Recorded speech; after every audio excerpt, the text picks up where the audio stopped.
இந்த social media பக்கம் போனாலே மஞ்சுமெல் பாய்ஸ் அப்படிங்கிற படத்தை பற்றி தான் பேசிகிட்டு இருக்காங்க. மலையாளம் சினிமா என்ன சொல்லுதுன்னா, work for the content and audience will work for you. இந்த படம் வந்து ஒரு மலையாள படம். மலையாள படம் எப்படா தமிழ்நாட்டில் இந்தளவுக்கு ஃபேமஸ் ஆச்சு, ரிலீஸ் ஆகி சக்கப்போடு போட்டுட்ருக்குன்னு நம்ம தேடி பார்த்ததில் அதுக்கு முழு காரணமாக இருந்தது கமலஹாசனும் சந்தானம் பாரதியும் தான். அதுவும் பர்டிகுலராக அந்த கேவோட டேஞ்சரஸ் வந்து இதை படம் பார்க்கும்போது தான் எல்லாருக்கும் தெரியுது. நாங்கள் எடுக்கும்போது, அந்த குணம் எடுக்கும்போது அதை பற்றி அவங்க யாருக்குமே அவ்வளோ ஃபீல் பண்ணலன்னு நினைக்கிறேன். ஓகே, இப்படி மஞ்சுமெல் பாய்ஸ் படம் வரணும் அப்படிங்கிறதுக்காகவே 30 வருஷத்துக்கு முன்னாடி தன்னோட உயிரையே பணயமாக வச்சு குணான்னு ஒரு படம் எடுத்திருக்காரு அப்படிங்கிறது இன்னைக்கு உங்களுக்கு நிறைய பேருக்கு தெரிஞ்சிருக்கும். நீங்க நினைக்கிற மாதிரி இடம் இல்லப்பா இது. ஆமா, எந்த குழி? குணா கேவில. இது குணா கேவா?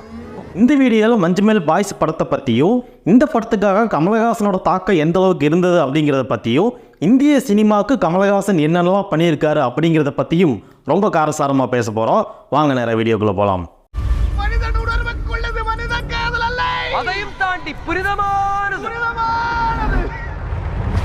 இந்த மஞ்சுமெல் பாய்ஸ் படத்தை பற்றி தெரிஞ்சுக்கிறதுக்கு முன்னாடி நீங்கள் ஒரு ரியல் இன்சிடென்ட்டை வந்து தெரிஞ்சுக்கணும்.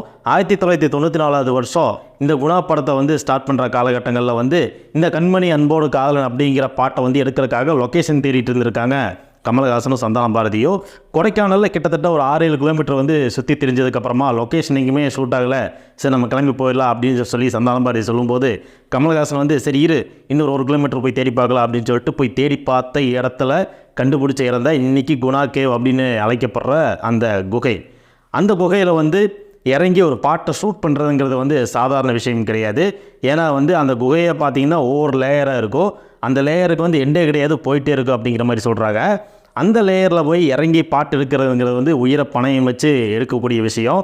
ஆனால் வந்து அதையும் பொருட்படுத்தாமல், தன்னோட உயிரையும் வந்து பொருட்படுத்தாமல் அந்த குகைக்குள்ள இறங்கி அந்த பாட்டை வந்து ஷூட் பண்ணியிருக்காங்க. கிட்டத்தட்ட இறங்கி போகிறதுங்கிறது சாதாரண விஷயம் கிடையாது, கயிறு கட்டி ரோப் கட்டி தான் வந்து உள்ளே இறங்கியிருக்கிறாங்க. அப்படி ரோப் கட்டி இறங்கும்போது ஹீரோ, ஹீரோயின், கேமராமேன், லைட்மேன் இவங்க தான் இருக்க முடியும். அப்படி வந்து எடுக்கிற நேரத்தில் வந்து கமலஹாசனே வந்து கேமராவே ஆப்ரேட் பண்ணி ஒரு அசிஸ்டண்ட்டாக கூட அந்த பாட்டுக்கெல்லாம் ஒர்க் பண்ணதாக வந்து சொல்கிறாங்க. இப்படி ரொம்ப கஷ்டப்பட்டு எடுத்தனால அந்த பாட்டு ஹிட்டு, அந்த படமும் ஹிட்டு. லேட்டராக 30 வருஷம் கழித்து இன்றைக்கி அந்த குகையை பற்றி ஒரு படம் எடுத்திருக்காங்க. அந்த படமும் ஹிட்டாக இருக்குது அப்படின்னு நினைக்கும் போது நம்மளுக்கு ரொம்ப சந்தோஷமாக இருக்குது. நான் அந்த டைரக்டர் சிதம்பரம் என்ன சொல்கிறாரு, நான் குணா படத்தை பார்த்து தான் அந்த கதையே எடுத்தேன், குணா குகை தான் இதுக்கான இன்ஸ்பயர் அப்படின்னு. ஆனால் இது முழுக்க முழுக்க ஒரு மலையாள படம். இந்த மலையாள படத்தில் வந்து செகண்ட் ஹாஃபில் தான் கொஞ்சம் தமிழெல்லாம் வருது. இந்த படத்தோட கிளைமேக்ஸ் தான் வந்து எல்லாத்துக்கும், தமிழ் ஆடியன்ஸுக்கும் சரி, கேரளா ஆடியன்ஸுக்கும் சரி, ஹோல் இந்தியன் ஆடியன்ஸுக்கே வந்து கொஞ்சம் ஒரு ட்விஸ்ட்டாக அமைஞ்சது அப்படின்னு தான் நம்ம சொல்ல முடியும்.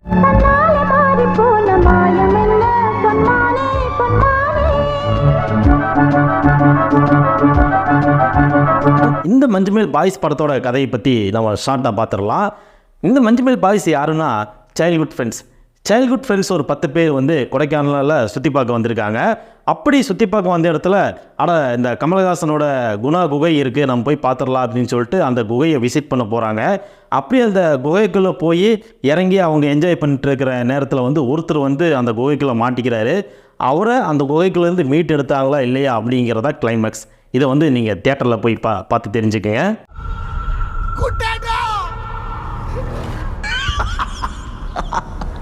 இன்றைக்கி அந்த குணா குகையை வந்து நம்ம பார்க்க முடியாது. ஏன்னா வந்து கவர்மெண்ட்டால் அந்த குணா குகை வந்து இரும்பு வேலி போட்டு மூடப்பட்டிருக்குது.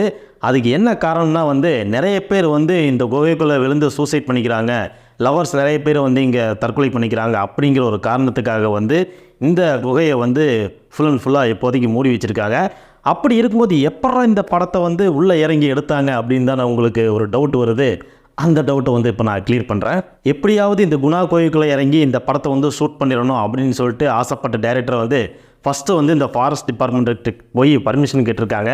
எங்களுக்காக கொஞ்சம் திறந்து விடுங்க, நாங்கள் போய் இந்த படத்தை வந்து கொஞ்சம் ஷூட்டிங் இருக்குது, நாங்கள் முடிச்சுட்டு சேஃபாக வெளியே வந்துடுறோம் அப்படின்னு சொல்லி கேட்டிருக்கிறாங்க. ஆனால் அவங்க வந்து ஃபஸ்ட்டு ஒரு 80 அடி ஆழத்துக்கு மட்டும்தான் உள்ளே இறங்கி நீங்கள் ஷூட்டிங் வேணால் எடுத்துக்கோங்க, தக்க சேஃப்டியோடு நீங்கள் எடுத்துங்கன்னு சொல்லி பர்மிஷன் கொடுத்துருக்காங்க.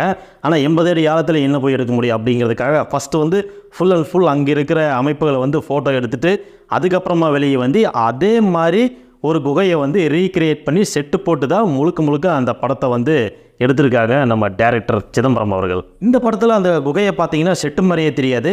முழுக்க முழுக்க நீங்கள் அந்த குணா குகைக்குள்ளே எந்த அளவுக்கு ரியாலிட்டி இருக்குமோ அதே அளவுக்கு ரியாலிட்டியோட அந்த படத்தை வந்து எடுத்திருக்கிறாங்க. அடுத்ததாக இந்த படத்தோட ப்ளஸ் பாயிண்ட் என்னென்னு பார்த்தீங்கன்னா யதார்த்தமான நடிப்பு. நீங்கள் எங்கேயுமே வந்து பார்த்தீங்கன்னா இந்த படத்தில் கிட்டத்தட்ட ஒரு 30 ஆர்டிஸ்ட் வந்து நடிச்சிருப்பாங்க. 20லேருந்து 30 ஆர்டிஸ்ட் யாருக்குமே வந்து கரெக்டான வேல்யூ கொடுத்து கரெக்டான எக்ஸ்ப்ரெஷன்ஸோட யதார்த்தமான நடிப்பை வந்து வெளிக்கொண்டு வந்திருக்காங்க சிதம்பரம் அவர்கள்.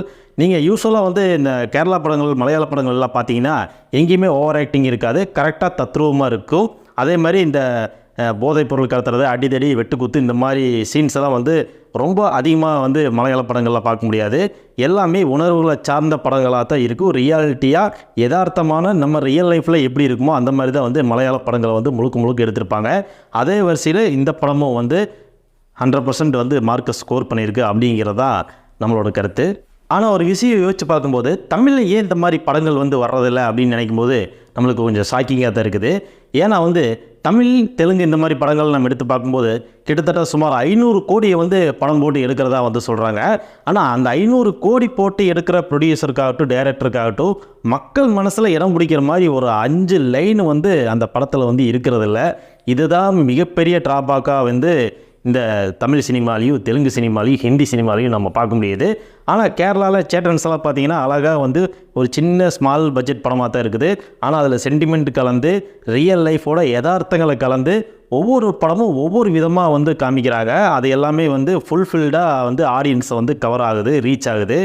அதனால் வந்து இந்த மலையாள படங்கள் வந்து வசூல் ரீதியாக பெரிய அளவில் சாதிக்காட்டியும் மக்கள் மனசை தொடுற அளவுக்காவது சாதிக்குது அப்படிங்கிறதா வந்து இன்றைக்கி அபத்தமான உண்மையாக வந்து தெரியுது. சரி, இப்போ இந்த படத்துக்கு விதம் போட்ட கமல்ஹாசன் அவர்கள் பற்றி பார்த்துடலாம். கமல்ஹாசன் அவர்களை பற்றி பேசும்போது அவரை நம்ம இந்திய சினிமாவோட பேக் போன் அப்படின்னு தான் நம்ம சொல்ல முடியும். ஏன்னா வந்து இந்திய சினிமாவுக்கு வந்து நிறைய டெக்னாலஜியை புது விஷயங்களை வந்து அறிமுகப்படுத்தினதே வந்து கமல்ஹாசன் அவர்கள் தான். இன்றைக்கி கேரளாவில் வந்து கமல்ஹாசன் அவர்களை வந்து கொண்டாடுறாங்க. அதே மாதிரி தெலுங்கில் வந்து கமல்ஹாசன் அவர்களை கொண்டாடிட்டு வந்துட்டுருக்காங்க. ஒவ்வொரு இயக்குநர்கள் வந்து கமல்ஹாசன் அவர்களை வந்து ஒரு இன்ஸ்பிரேஷனாக எடுத்துகிட்டு ஒவ்வொரு படமும் அவர்கிட்ட இருந்து கற்றுக்கிட்டு நிறைய படங்களை வந்து தமிழ்லையும் தெலுங்குலையும் மலையாளத்துலையும் எடுத்துகிட்டு இருக்காங்க. ஆனால் நம்ம தமிழ்நாட்டில் நம்ம என்ன பண்ணிகிட்ருக்கோம், பிக் பாஸ்னு ஒரு ஷோவில் வந்து அவரை ஹோஸ்ட் பண்ணார். அதுக்காக அவரை நம்ம ரோஸ்ட் பண்ணிகிட்ருக்கோம். நீ வந்து பிரதீப்பை எப்படி வந்து வெளியே அனுப்பலாம், நீங்கள் எப்படி மாயாவுக்கு சப்போர்ட் பண்ணலாம் அப்படின்னு சொல்லிட்டு பிக் பாஸ் அது ஒரு ஷோ. அந்த ஷோவில் வர்ற கான்ட்ரவர்சியான விஷயங்களை வந்து அது ஒரு டிஆர்பிக்காக பண்ணுற விஷயங்கள். அதை வந்து நீங்கள் எடுத்துக்கிட்டு கமல்ஹாசன் மீது பர்சனலாக வந்து ட்விட்டரில் நீங்கள் வந்து அவர் மேலே தாக்குதல் நடத்திட்டு இருக்கீங்க. இதுதான் வந்து தமிழ் ஆடியன்ஸ் வந்து கமல்ஹாசனுக்கு செய்கிற மரியாதை அப்படின்னு நம்ம வச்சுக்கலாம். நீங்கள் கமல்ஹாசன் அவர்களோட படங்களை எடுத்துக்கிட்டிங்கன்னா மைக்கேல் மதன காமராஜன், குருதி புனல், குணா, அன்பே சிவம், விருமாண்டி இந்த மாதிரி நிறைய படங்களை வந்து நம்ம சொல்லிகிட்டே போகலாம். ஒவ்வொரு படங்களும் வந்து ஒவ்வொரு கதைக்களங்களை கொண்டது. நீங்கள் வேணால் பாருங்கள், இன்னொரு 20 வருஷம் கழிச்சு இது ஏதாவது ஒரு படங்களோட இன்ஸ்பிரேஷனை எடுத்து ஒரு டைரக்டர் வந்து கண்டிப்பாக ரீக்ரியேட் பண்ணி ஒரு படம் வந்து ரிலீஸ் ஆகும். அப்போ வந்து இன்னொரு 20-30 வருஷம் கழிச்சு கமல்ஹாசன் பிரில்லியன்ட்டுப்பா, செம டேலண்ட்டுப்பா, ஆஸ்கார் அவார்டு வாங்குறதுக்கு தகுதியானவருப்பா அப்படின்னு சொல்லிட்டு மக்கள் கூட்டம் பேசத்தான் போகுது. இது வந்து எழுதப்படாத விதி. ஆனால் ஒரு விஷயம் வந்து ஆணித்தனமாக சொல்ல முடியும், கமல்ஹாசன்ட்டு ஒரு ஆள் வந்து தமிழ் சினிமாவில் இல்லாமல் இருந்திருந்தால் இன்றைக்கி நம்ம யூஸ் பண்ணுற நவீன டெக்னாலஜிகள் வந்து தமிழ் சினிமாவுக்கு வந்து சேர்றதுக்கே கிட்டத்தட்ட 20-30 வருஷங்களாக இருக்கும் அப்படிங்கிறதா ஆணித்தனமான உண்மை. இதை வந்து எந்த ரசிகர்களாக இருந்தாலும் ஏற்றுக்கொள்ளத்தான் வேண்டும். எந்த நடிகரோட ரசிகர்களாக இருந்தாலும் இந்த விஷயத்தை வந்து நீங்கள் கண்மூடித்தனமாக நம்பித்தான் ஆகணும். அப்படி என்னப்பா கமல்ஹாசன் புதுசாக தமிழ் சினிமாவுக்கு பண்ணிட்டார் அப்படின்னு சொல்லிட்டு ஒரு சிலர் வந்து கேட்பீங்க. அப்படி கேட்குறவங்களுக்காக ஒரு சில விஷயங்களை நான் நோட் பண்ணியிருக்கேன். அந்த விஷயங்களை தெரிஞ்சுக்கிட்டு கமல்ஹாசன் எந்த அளவுக்கு உயரத்தை தொட்டிருக்காரு அப்படிங்கிறத வந்து நீங்கள் தெரிஞ்சுக்கிங்க. சரி, ஃபஸ்ட்டு வந்து 1981 வருஷம் வந்து தன்னுடைய 100வது படமான ராஜபார்வை படத்தோட அனிமேஷன் டெக்னாலஜியை முதல்ல அறிமுகப்படுத்தினது கமல்ஹாசன் அவர்கள் தான். அதுக்கப்புறம் பார்த்தீங்கன்னா 1985ஆம் ஆண்டு மங்கம்மா சபதத்தில் ராஸ்டர் ஆல்கரிதம் என்கிற சொல்லப்படுகிற ஒரு கம்ப்யூட்டர் டெக்னாலஜி முதல்ல அறிமுகப்படுத்தினது கமல்ஹாசன் அவர்கள் தான். அடுத்ததாக வந்து 1986 வருஷம் வந்து கமலின் சொந்த தயாரிப்பான விக்ரம் படத்தில் கம்ப்யூட்டரை பயன்படுத்தி பாடல்கள் பதிவு செய்யப்பட்டது. இந்த படத்தில் கம்ப்யூட்டர் எப்படி இருக்கும் என்பதையும் வந்து கமல்ஹாசன் அவர்கள் தான் வந்து காமிச்சிருக்காங்க. அடுத்ததாக வந்து 1990 வருஷம் வந்து மைக்கேல் மதன காமராஜன் படத்தில் வந்து முதலாக லேப்டாப் எப்படி இருக்குது அப்படிங்கிறத வந்து கமல்ஹாசன் தான் காமிச்சிருக்காரு. அதுக்கப்புறமா வந்து அதே படத்தில் மார்ஃபிங் டெக்னாலஜியை கமல் தான் வந்து இன்ட்ரடியூஸ் பண்ணியிருக்காரு. இதன் மூலமாக வந்து 4 நடிகர்கள் இருக்க அனைவரோட முகத்தையும் கமல் முகமாக மாற்றி வந்து அந்த படத்தில் வந்து காமிச்சிருப்பாங்க. நீங்கள் பார்த்துருப்பீங்கன்னு நினைக்கிறேன். அடுத்ததாக வந்து 1991 வருஷம் வந்து வெளிவந்த குணா படத்தில் தான் முதலாக ஸ்டடி கேமரா முறையை அறிமுகப்படுத்தியிருக்கிறாரு. உடலில் வந்து கேமராவை கட்டிக்கொண்டு இயங்குவது வந்து எந்த ஷேக்கும் வராது அப்படிங்கிறத வந்து அந்த டெக்னாலஜி மூலமாக நம்மளுக்கு வந்து புரிய வச்சுருப்பார். அடுத்ததாக வந்து 1992 வருஷம் வந்து வெளிவந்த தேவர் மகனில் முறையாக வந்து ஸ்க்ரீன் ப்ளே ரைட்டிங் சாஃப்ட்வேர் மூலமாக வந்து ஸ்க்ரீன் ப்ளே வந்து எழுதியிருக்காங்க. இப்படி எழுதி இயக்கப்பட்ட முதல் படம் தான் வந்து தேவர் மகன்.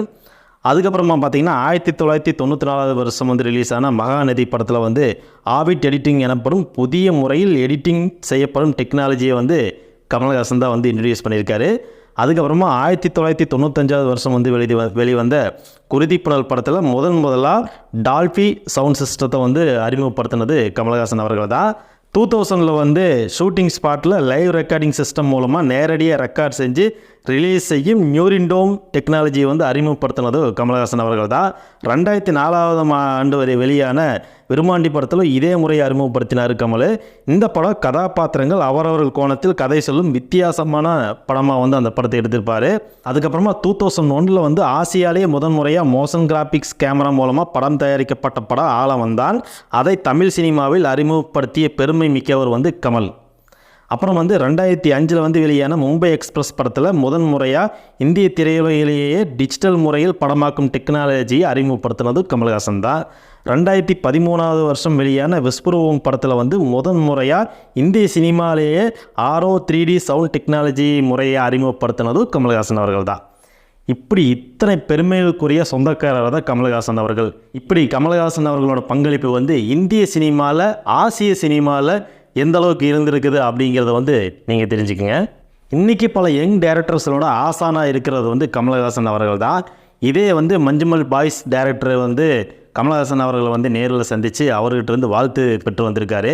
அவங்களுக்குள்ள நடந்த கான்வர்சேஷனே பார்த்தீங்கன்னா ஒரு மாஸ்டர் வந்து ஒரு ஸ்டூடெண்ட்டுக்கிட்ட எப்படி நடந்துக்குவாங்களோ அதே அளவுக்கு தான் வந்து கான்வர்சேஷன் இருந்துச்சு. அவர்கிட்ட வந்து நாங்கள் நிறைய விஷயத்தை கற்றுக்கிட்டோம் அப்படிங்கிற மாதிரி தான் அந்த டேரக்டரும் வந்து இப்போ ரீசெண்டாக பேட்டி கொடுத்துருக்காரு. இன்னும் 100 வருஷத்துக்கு மேலேயும் கமல்ஹாசன் அவர்கள் பேசப்படுவார் அப்படிங்கிறதுல எந்த சந்தேகமும் கிடையாது.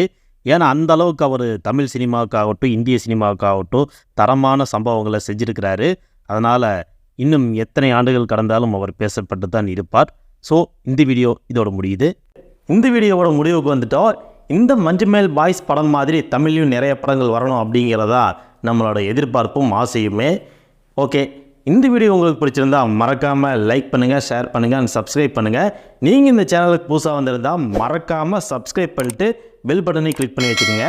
அப்போ தான் நான் போடுற இந்த மாதிரியான இன்ட்ரெஸ்டிங்கான வீடியோஸ் எல்லாம் குயிக்காக ஹோம் பேஜை தேடி வரும். நன்றி, வணக்கம்.